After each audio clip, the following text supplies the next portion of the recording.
చక్కనమ్మ పైడి బొమ్మ తేనె నవ్వుల జాబిలమ్మ లేని సాకులు చెప్పకమ్మ పట్టువోణి కట్టవమ్మ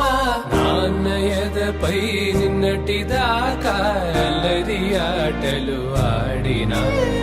చిన్నారి తల్లి లేత భుజములు నేడు చీరలు మోయునా చెల్లో తురిమెను మంచి సంపంగు